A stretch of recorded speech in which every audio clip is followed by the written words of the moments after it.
we're back again, bro. Yes, finally. We took a weekend off. And guess who else did? The Oklahoma City fucking Thunder, baby. Yeah, man. They earned that shit. Did they have a game, though, on Saturday, though? Nah, it was Friday. Friday night. Dang. And then they went back home. Yeah. Now, That was a rough game Friday, man. You know what, though? Here's what I want to say. Okay, before we get into that, the last storm you got on Twitter this morning, and I want to ask you about this because I'm curious. You posted a tweet. It says, "Any OKC Thunder fan who has lost faith in Josh Giddey is ignorant. You're the same fucking morons who put KD and Russ against each other, pitted KD and Russ against each other. If you treat Josh as bad as you treated Russ, shit is going to get wild because we are not going to stand for the slander.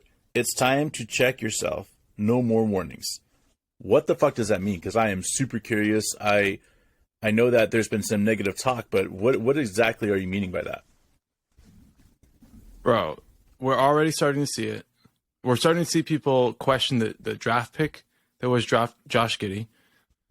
We're seeing people question, like, what most people who understand the game of basketball is, like, this is a sophomore slump, but it's a very slight sophomore slump. We're not talking about a full-blown slump.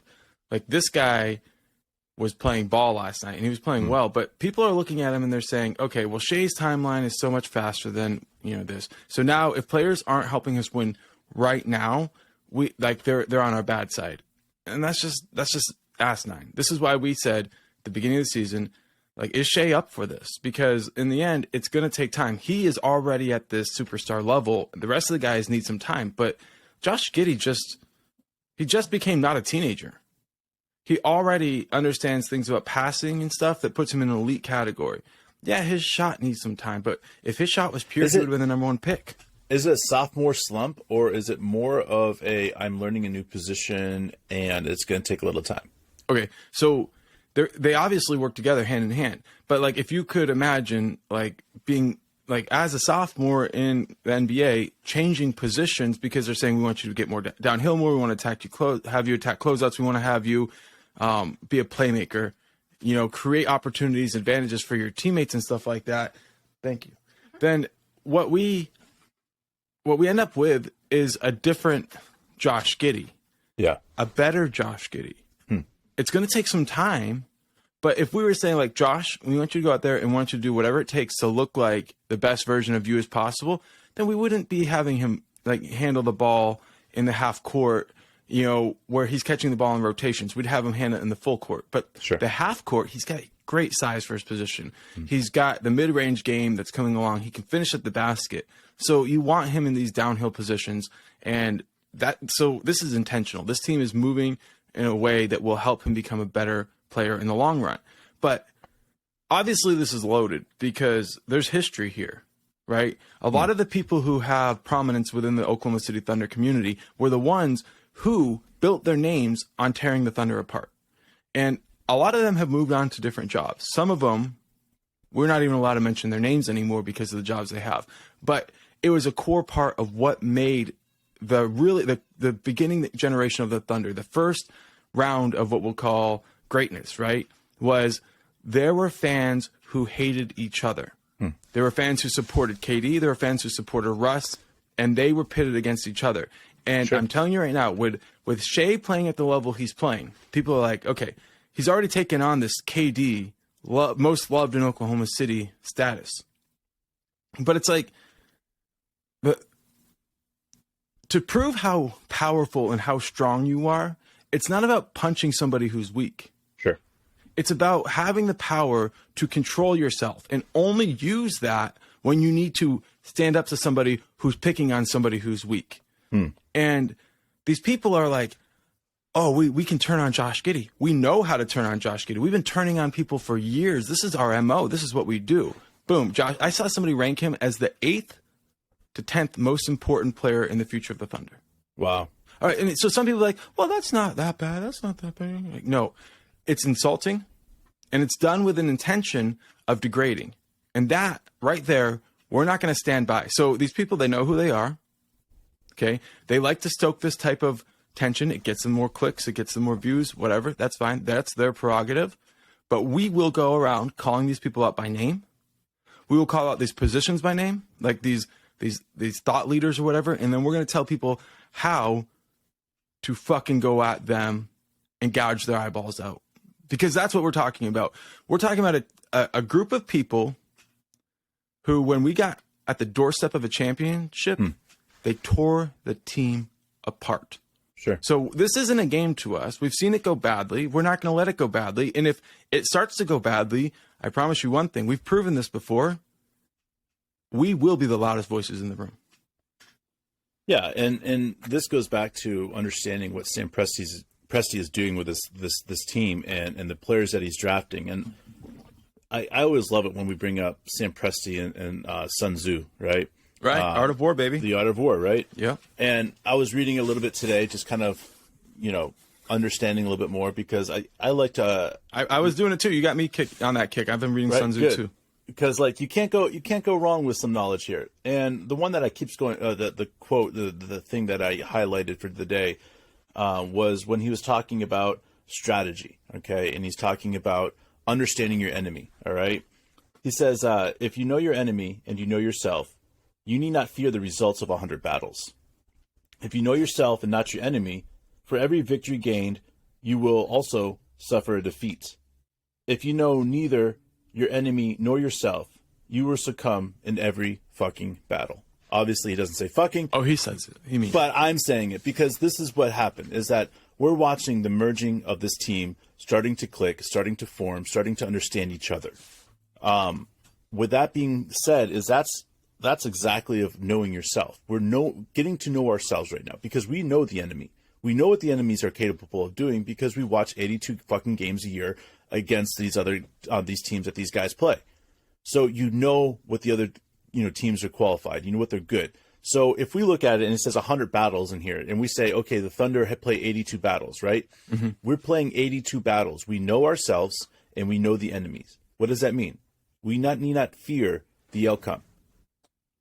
Because if we know both, then guess what's going to happen? Good things. And that's where we're at this year.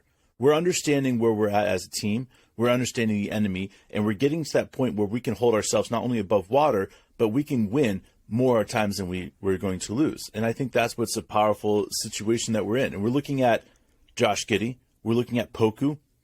And I get so angry when these guys get trashed. Like last year, Poku was everybody's punching bag. Yeah. And this year 3, we're seeing Poku step up in a huge way. And it's like, oh, okay. Now all these people that hated Poku are calling Poku our second best player on the team. Right.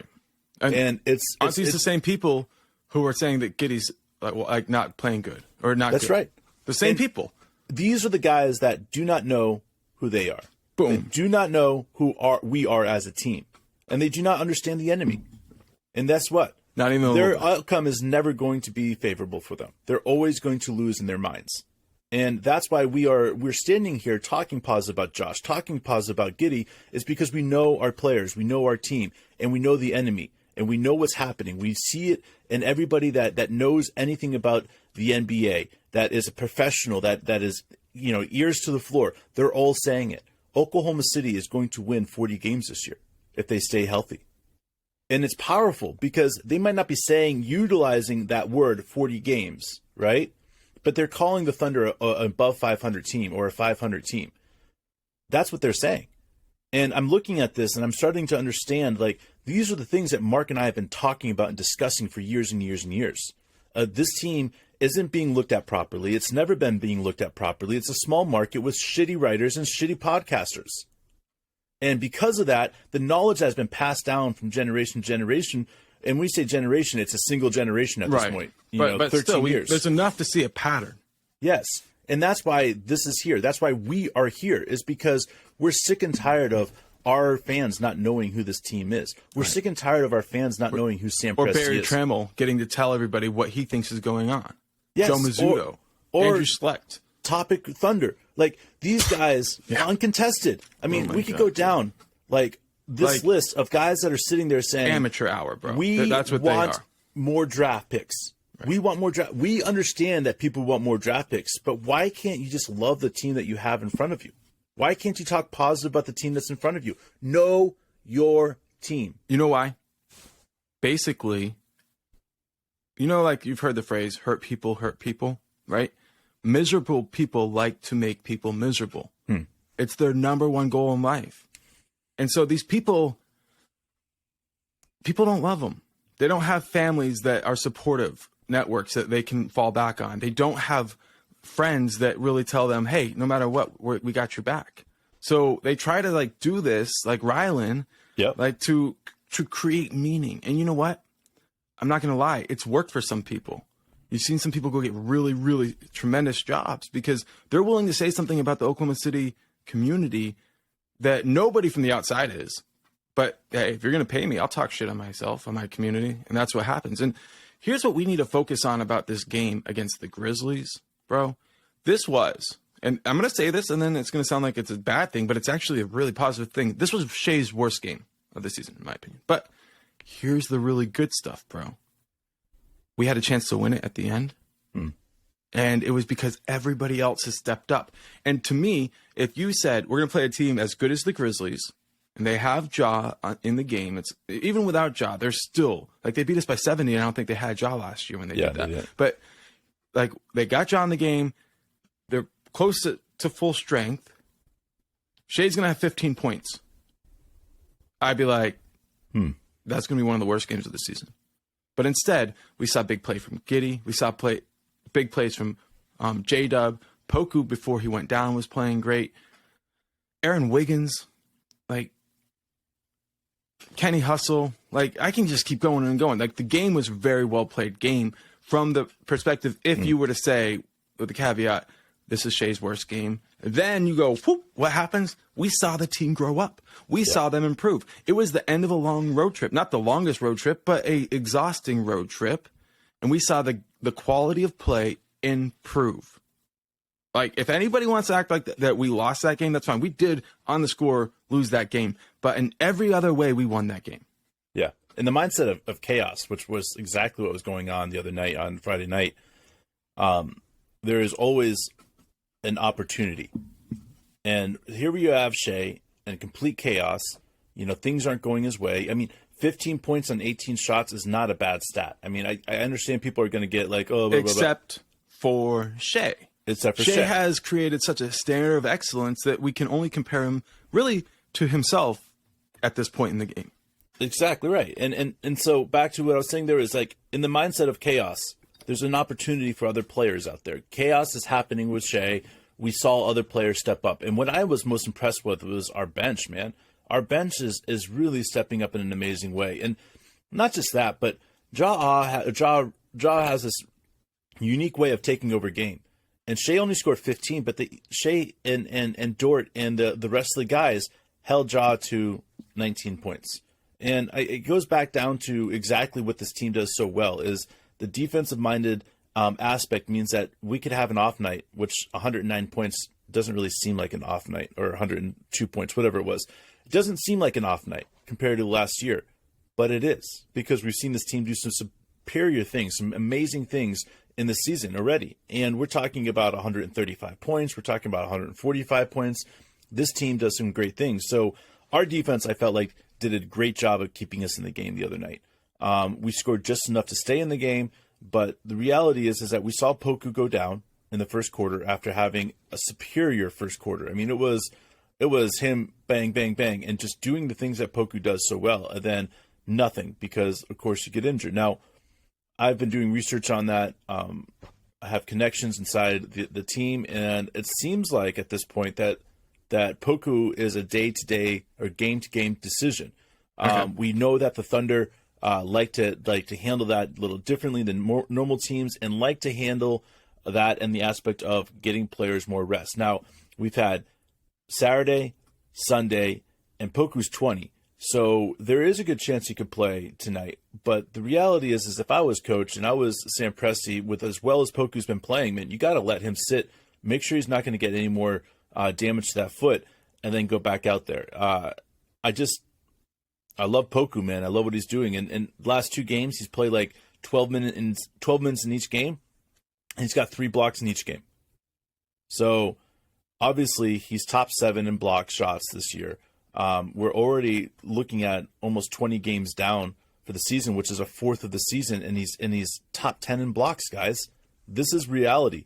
Poku is going to be known as one of those guys that we're all going to sit back and really have an opportunity to enjoy, because, yeah, he'll have games where he scores really well, but really Poku's game is the same as Bazley, is the same as Kenny Hustle's, it's the same as so many of those other guys that are so good at it on our bench and, starting depending on the day. They play defense at a very, very high level. And because of that, we're top 5 defensive team in the NBA. And people can be like, oh, well, you gave up this many points, you gave up this many points. But, I mean, the reality is that the way we play defense is second to none. There's no other team that's out there playing defense like us. And then if you add our offense in there about attacking and being physical, these guys that are playing against us aren't getting breaks. They're getting physical contact on the offensive side, physical contact on the defensive side, and everywhere in between, man. It's like they're just getting fucked from every hole that's available, and they don't even know where it's coming from. Exactly, dude. And that, I'm just going to leave right there because I don't really know how to add on to that one. But here, like, we're in a win-win situation, bro. And that's just the fact. We want to see Poku get back. We want to see this team be full strength. But each time that this team encounters adversity, like, we've stepped up and players have grown into roles that really we couldn't have imagined for them. And we're watching these young guys do things against teams that are full of veterans. You look at that Grizzlies team.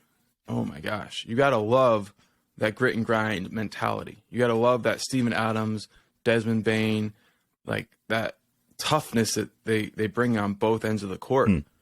And we're throwing out guys that have been in the league for a matter of months. And we're saying, like, trial by fire. And we're seeing players who are becoming stars in their role. And then you look and you say, that's what makes the Grizzlies so fucking special. Yeah, Ja makes them special. Ja's really special, right? But if it was just Ja, then we would be looking at a guy who goes to battle every day and he doesn't have anybody there with him. It's those other guys that make this team so fucking special. And so I look at it and, like, for me, there's 2 elements that you have to have when you're building a team. You got to have that star power, and you've got to have those role players who are stars in their role. And we're developing that. Yeah. So the difference between having it and being in the middle of developing it, as fans, like, that requires our patience. And we've seen this team the fans become impatient before.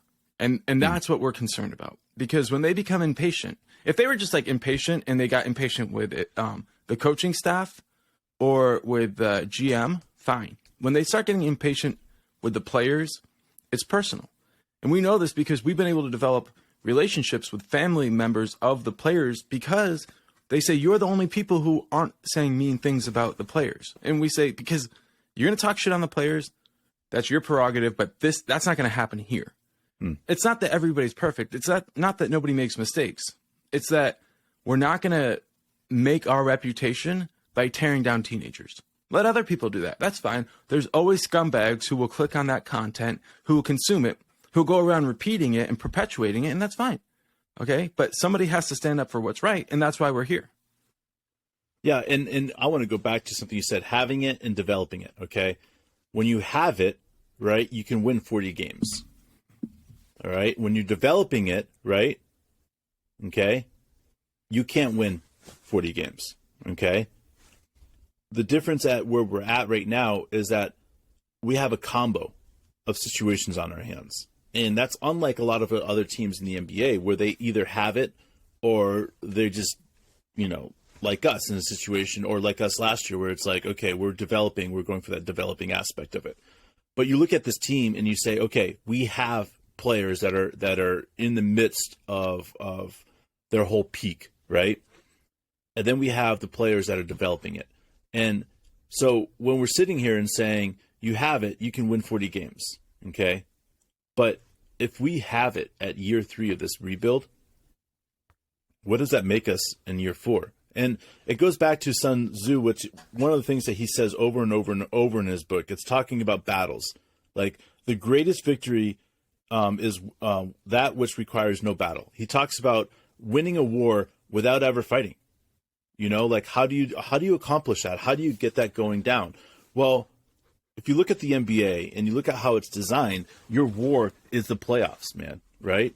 Mm-hmm. Okay, so you've got your whole like training all the way up until that playoff moment. Okay, yeah. And if you look at this team and the way it's developed, like that is the moment we're going to see this team flex its muscles, because on a 7-game series, when you're playing as many guys as you can, and the other team is forced to play their stars for 40 minutes, it happens every single year.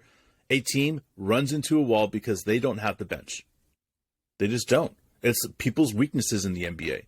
And if you look at the way this team is built and you understand what this battle that we've created, you know, we've created a battle that's not going to even be a battle when this team's peaking.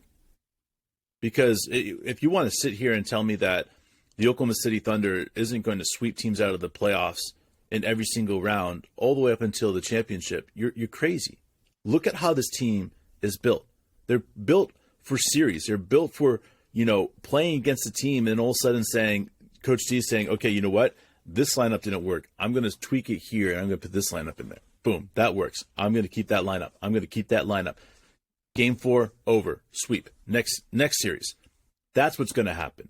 Unlike any other team that we've ever seen in history, the coaching staff, the GM, the players, everybody is in sync. Everybody knows what they're doing. Everybody knows their strengths. Everybody is going to that. We don't have any fucking heroes out there that are like, hey, pass me the ball. I'm going to shoot it 20 times a game.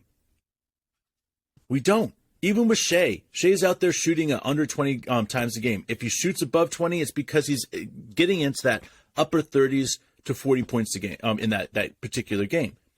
That's what's so special about this team, is how we take care of the ball, how we understand the defense, our offense, and we're all in sync. And that's when it comes to playoff time, we're going to surprise people. Maybe not this year, but in the future, it's going to be like, holy shit, this team was designed for the playoffs. And that's what it's going to be. Yeah, and it takes depth. Like, it takes the ability to run out 12 players. And when everybody else is shortening their rotation when they get into the playoffs down to 8 people or whatever, here we are, and we keep it at 12. And each given game, we've seen it. It may only be 10, but people will find their ways into the games, and they'll be given opportunities to play well. And if they do good with that opportunity, they're going to get more burn. And that's the style that we've set up. That's what we love watching. And sometimes it's going to be Shea, who isn't the guy out there. Sometimes it's going to be Giddy, who... It wasn't Shea last night, or Friday night. It wasn't. Unfortunately. And that's fine, though, right? The thing that isn't fine is when everybody knows it's not that guy's night, but nobody can do anything other than let that guy shoot because, like, that's all we have. So he's got to get up 35 shots a night or something. That becomes painful to watch. With James Harden, Allen Iverson. I mean, these guys, they have success to an extent. But when you're taking, 35 shots in a game and scoring 22 points or 26 points, I mean, you're hurting your team more than helping them. Yeah, let's talk about, like, a team that we might compare to a bit, although we're a little bit behind the years with them. But, like, the Dallas Mavericks. Right now they have a superstar, and then they have the rest of the squad who they're trying to figure out how they can complement him, give him the team he needs. And they also have the sense that, like, if they don't do it fast, they could lose him. That's been the challenge with Luka since he showed up and he was an MVP level player. They have to find a way to create a contender. And that's why you saw Porzingis go there and then leave. And that's why you saw, like, they're always trying to find that combo. Whereas the Thunder, like, we've got Shea, and our team isn't quite, the rest of the team isn't quite where the Mavericks are at this point. But because of their age, because of, like, where they were picked or how we found them, like Dort or like Wiggins at the end of the draft, but they're willing to do whatever it takes. Those guys will make it up. So how far away are those guys from being at the point where they can really impact a game when Shea isn't even playing, or like he has a game like the other night? Like, I think it could happen a lot faster than this, maybe like warp speed compared to what I'm talking about. But the truth is, it's a year and a half away for a lot of these guys. Year 3, baby. Like they need the rest of this year. They need a summer. They need to start the season, and then they need to go back, work hard again. Right around Christmas, they're going to come out and we'll be like, wow, some of these guys are putting up 20-plus points on a regular basis. And we weren't even sure that they had that in them, at this point. So, it's going to be a year and a half. But in the meantime, what we get to see is a really special time for Shea, a really special time for our rookies, a really special time for our sophomores. It's the growth. It's the growth of this team. If you were around for the last time the Thunder were good, right? If you waited until the team was winning 50 games to go watch a game or to go, turn one on or whatever, then you missed out.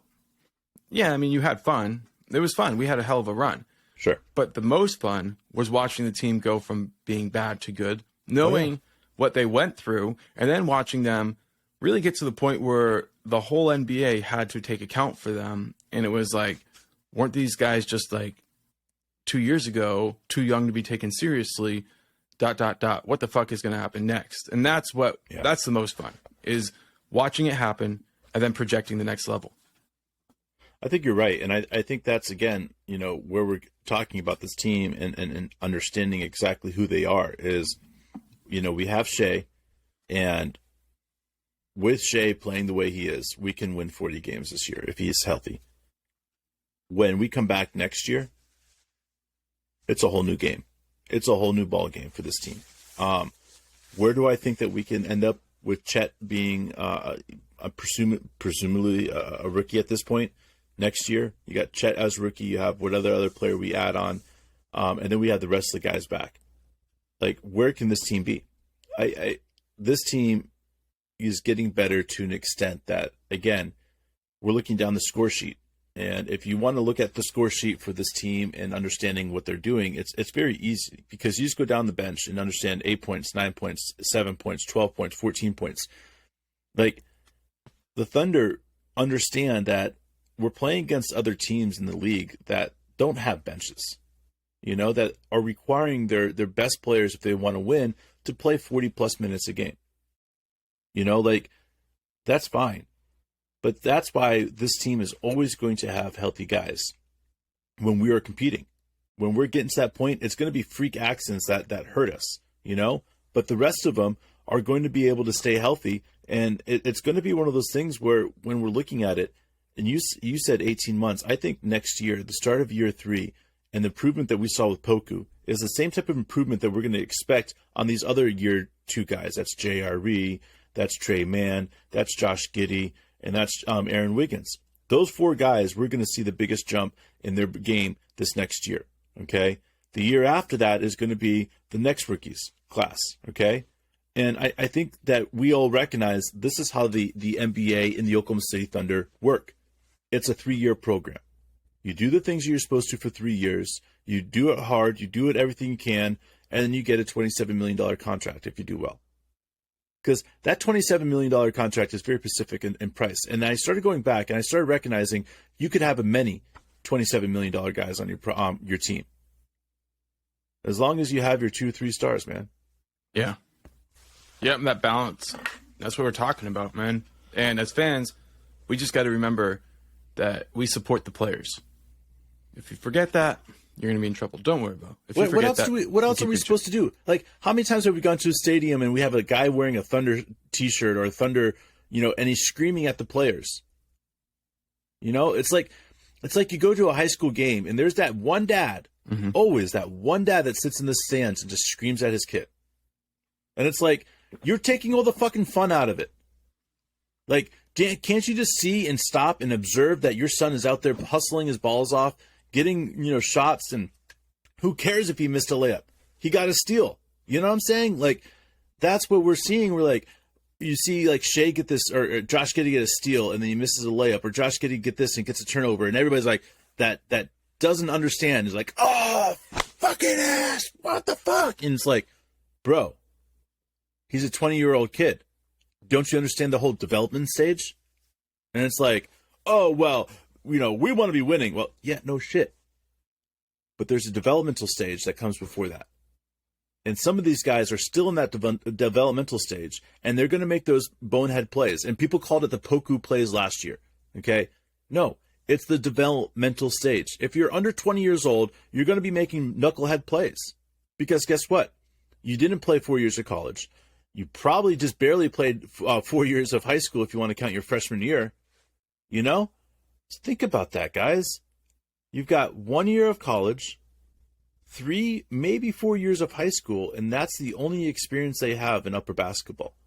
And then they get people that are screaming at them from the fans. And they act like, oh, well, these are players. They deserve it. They know what they do wrong. No. And they hear it. And it makes a difference, and it fucks with them. And I'm sick and tired of it. That's it, man. We just got to find a way to be our best selves. And whenever people are dipping into that, that dark side that comes with fandom, we got to tell them to check themselves. Some people might want to, fight, create issues like that. It's like I'm not afraid of getting punched, but like in the end, like I'm just going to tell you to shut up. That's it. You're going to say something nasty about my favorite team, my favorite players. I'm here for it, man. Yeah. I'm always here for it. And I'm going to try my best to stay off Twitter. I tell you where I saw some shit. People were really questioning Giddy. And then I went, and I shouldn't have done this, but I went and looked at the Daily Thunder comment sections, bro. And it's sad, bro. Yeah, and I'm just like, you know what? That's what fired me up last year. Right. That's where it started, Poku. Bro. The most negative comments always came from the Daily Thunder comment section. And I've told the people who were in charge of running that in the past that it was their fault. What they did and what they allowed was their fault. Like I said, I don't mention names anymore. But the people who are running it now, I know who's running it now. Yeah. Right? Yeah, it's a little scam. It's a little scam. Yeah. And what we're going to do is we're going to call it out. So, bro, go ahead. I want to throw this out here too. As you guys are going through, I've decided that every week I'm going to look for one of the players' parents, and I'm going to write them a thank you, because the reality is that we're in a time and place where a lot of these parents are reading what's being said on Twitter, that are hearing the things that are being said. They know, and they don't hear positive feedback. So my challenge to you guys is, if you're on Twitter or social media, and you can connect by writing these guys a simple, hey, thank you for raising your son so well. Thank you for, whatever you guys want to do. If one of these guys has impacted your way in a certain way, reach out to their parents and let them know, because guess what? Those parents will tell that son, and they'll know your name. And that one is one of the coolest things, is that being able to do that and standing up and letting your voices be heard. Because if you're listening to our podcast, you're one of the positive people. You're not one of these negative fucking assholes that are like, fuck the Thunder. They want Victor. We want Victor. We need to lose as many games as you want. Because you don't listen to our podcast for that. That's what you get on the other podcasts. That's the uneducated Thunder basketball. This is what's happening now, what's happening with the team, what's happening everything else like that. We like to talk Thunder stuff. We will branch off on other stuff. But the reality is that Thunder is our true passion, and that's it, man. That's where we're at with this, because we'll go and we'll throw bows if we need to every single day, because when push comes to shove, it's this team that creates this family atmosphere for us, this love for us, this passion for us. And when you have it, man, there's no way that you won't stand up to people that are being negative about it, and that's why we're standing here talking about this episode that we are. Yeah, that's right, man. We're a podcast of educated basketball fans for educated basketball fans. That's it, man. Coaches, players, that's what we are. Spend our lifetime around the game, around the greats, right? Like when we say NBA players hear what you're saying about them, it's not because we imagine it. It's because we've been surrounded by NBA players since before puberty, bro. So before you go, I want to show you guys this real fast. All right, man. Dave's going to bust out something. What we got here, man? All-time great. Oh, there you go. I see that. All right. So this picture was of the 93 think draft? 95, bro. 95 draft. All right, let's go through some of these guys that are in this picture. So in this picture is my dad right there. All right. Pretty fucking young, bro. Pretty fucking young. All right. So we have Joe Smith. We have Kevin Garnett. We have Jerry Stackhouse, Mike Bibby. And the list goes on. I mean, you guys can sit here and say there's Damon Stoudemire. There is Nate Archibald. Anyways, this thing right here is how we got started with basketball in the NBA. Was our father used to sign basketball players that were going into the NBA and on contracts, and then we would be able to meet those guys as he was signing them, which led up to what we now is known as the greatest memorabilia project of all time, where our father was able to get 49 of the 50 basketball players, of the greatest basketball players of all time, to sign the basketball. Now the list is up to 20 or 75, but at the time 50 was it, and the only one that did not sign it was the person that died in the 80s, which was Pistol Pete Maravich, and everybody else signed it. So looking at that and realizing that, like, we've been around the game for longer than probably diapers, man. The first time that, like, I probably met an NBA player was probably when I was in diapers. And, being connected to that and understanding that, and then sitting down as we get older and we played hoops and we coached and sitting down with these guys, and people are like, oh, they got paid to hang out with them. Yeah, you get paid to hang out with them. But for that hour and a half that you're sitting there and they're signing stuff, they want to talk. They want to tell you knowledge, and they find out you're a coach. They're like, well, who's your best players and what are you doing? And then they find out you're a player and hey, you want to learn a move. This was our upbringing. Mm-hmm. And knowing that and understanding that and hearing all those years that the guys would say, hey, this team is going to be really good because of these guys right here, and understanding what they're talking about. And then watching that team go and win a championship, and you're like, oh my God, okay, these guys really do know what they're talking about. And that's what they're all saying about the Oklahoma City Thunder, because some of these guys we still talk to. Some of these guys we still have contact with. And it's because once you have this idea of what NBA is made for and what the NBA is capable of, then you start sitting back and you're saying, okay, there's 3 categories in every NBA team that you need. You need defense, offense, and a bench. If you don't have one of those, or one of those 3 is missing, you're not getting out of the first round of the playoffs. And again, the war is the playoffs, guys. That's what we're all battling for. Every single battle we're going, 82 battles a year, lead to the playoffs, man. And that's why it's consistently, we all get this. We all understand that this is all stepping stones. Do we make the playoffs this year? I think we do. But even if we don't, we get playoff minutes. What is playoff minutes? It means at the end of the season, we're playing off for a play-in spot. That's playoff minutes. And that's the best thing for this team. Down the stretch, right? And look, when we talk about the NBA players we know, right, I'm sure a lot of people are like thinking about it kind of like, well, you know them, but do they know you? You know what I mean? There's a little bit of a difference there. But without a doubt, we know that they know us. We've had a couple of chances to talk to players about that. The most telling, the most obvious way that we like to point to, other than them coming over to our house a couple of times and stuff, but is when we were having trouble completing that NBA at 50 project. And we got 48 of the 49 living guys. And we were talking to John Stockton. We're like, the last guy we got to get is Carl. And we asked him, like, can you talk to Carl for us? And when we got a chance to talk to Carl later, I said, Carl, why did you do that? Why did you do this? You haven't done a signing in so long. He said, well, John asked me to at his number retirement ceremony in Salt Lake City when I saw him last time. And I said, if John asked me to do that, then I'm going to do it. And that right there is, to me, one of the things that was a core idea behind the foundation of this. I understand in this country, we don't have kings and princes and all that stuff. So we resort to hero worship of our athletes, of our movie stars and things. And so many of these people have been lifted up to this hero status. But for someone like John Stockton, at a moment that was all about him, a whole stadium watching his number go up into the rafters. And Carl was there, and Jerry Sloan was there, and they're all there to celebrate John. And John looks at Carl and says, hey, these kids need something from you. Can you help them out?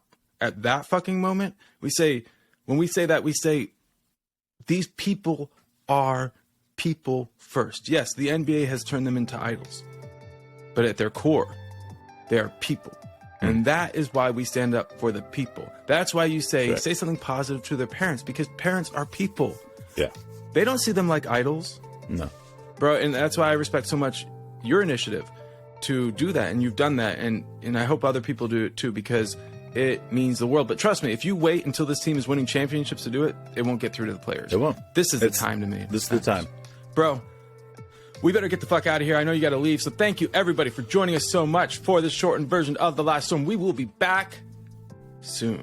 We love you. Let's do a podcast tomorrow, man, because Wednesday I'm unavailable. And let's get a podcast done tomorrow, and then we'll do one Friday, guys.